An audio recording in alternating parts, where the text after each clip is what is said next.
नमस्ते। क्या कोई इंसान अपनी पूरी जिंदगी में इतना बदल सकता है कि उसे पहचानना ही मुश्किल हो जाए? आज हम एक ऐसे ही गजब के सफर की कहानी देखने वाले हैं। एक किशोर आध्यात्मिक गुरु से एक ग्लोबल पीस एडवोकेट बनने की कहानी।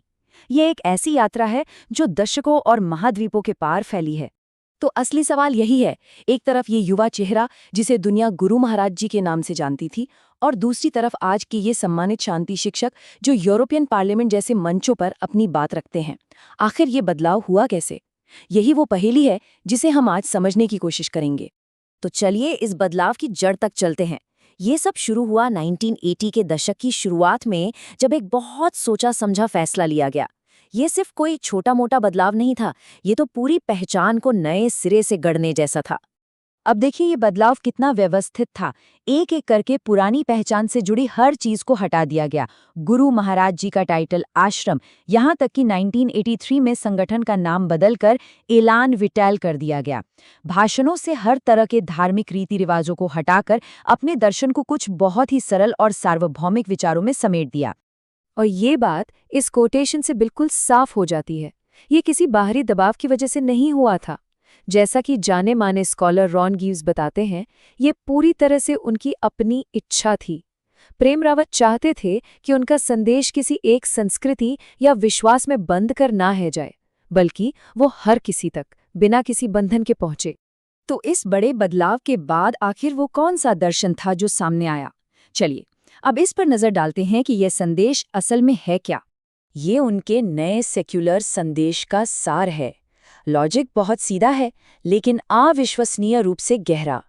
मतलब, शांति के लिए सरकारों या देशों की तरफ देखने के बजाय हमें खुद के अंदर झांकने की जरूरत है। अगर हम इंसान अपने कामों से संघर्ष पैदा कर सकते हैं, तो यकीनन हम शांति भी पैदा कर सकते हैं। और ये होगा कैसे? इन 4 अंदरूनी ताकतों से जो हम सब में मौजूद हैं। हमारी अपनी भीतरी शक्ति, सही चुनाव करने की हमारी क्षमता, जीवन की छोटी छोटी चीजों की सराहना करने का भाव और कभी ना हार मानने वाली उम्मीद। ये वो 4 स्तंभ हैं जो किसी के लिए भी, कहीं भी सच्ची आंतरिक शांति पाने का रास्ता बन सकते हैं। चलिए अब देखते हैं कि इस दर्शन को असल जिंदगी में कैसे उतारा गया। इसका सबसे बड़ा जरिया बना शांति शिक्षा कार्यक्रम, जो एक प्रैक्टिकल वीडियो बेस्ड वर्कशॉप है। तो ये पीस एजुकेशन प्रोग्राम या पेप है क्या? देखिए, ये कोई धार्मिक क्लास या पॉलिटिकल लेक्चर नहीं है। इसका एक ही मकसद है, लोगों को ये सिखाना नहीं कि उन्हें क्या करना है, बल्कि उन्हें ये खोजने में मदद करना कि उनके अंदर पहले से क्या मौजूद है। गरिमा, स्पष्टता और उम्मीद जैसे विषयों के जरिए ये लोगों को उनकी अपनी भीतरी ताकत से जोड़ता है। और इस प्रोग्राम का असर देखिए, ये 80 से ज्यादा देशों में चल रहा है। ये दिखाता है कि इसकी अपील कितनी यूनिवर्सल है। और बात सिर्फ देशों तक सीमित नहीं है, इसे 40 से ज्यादा भाषाओं में ट्रांसलेट किया गया है।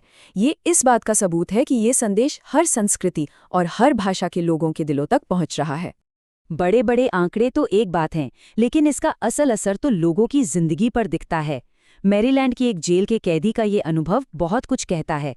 ये दिखाता है कि ये कार्यक्रम मुश्किल से मुश्किल हालात में भी लोगों को अपनी बाहरी समस्याओं पर अटके रहने के बजाय अपने अंदर समाधान खोजने की ताकत देता है।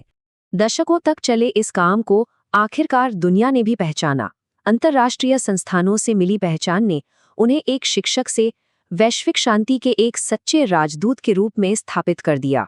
यहाँ कुछ सबसे बड़े सम्मानों की एक झलक है। ब्राजील में यूनिपास से लेकर इटली के बेसिलिकाटा रीजन और यहाँ तक कि यूरोपियन पार्लियामेंट तक उनके काम को दुनिया के मंच पर सराहा गया है और सम्मानित किया गया है। और अगर आज के दौर में उनकी प्रासंगिकता पर कोई शक है, तो ये एक नंबर ही काफ़ी है। 2023 में भारत के लखनऊ में एक ही लेखक की किताब को सुनने के लिए सबसे ज़्यादा लोगों के इकट्ठा होने का गिनीज वर्ल्ड रिकॉर्ड बना। 1,14,000 से भी ज़्यादा लोग। ये उनकी लगातार बढ़ती लोकप्रियता का एक ज़बरदस्त सबूत है। तो आखिर में हम इसी एक सवाल पर आकर रुकते हैं, जो उनके पूरे संदेश का निचोड़ है। अगर शांति सच में हमारे अंदर से शुरू होती है, तो सवाल ये उठता है कि उसे बनाने के लिए हमारे पास कौन से औजार हैं, कौन से टूल्स हैं। ये एक ऐसा सवाल है जिसके बारे में हम सबको सोचना चाहिए।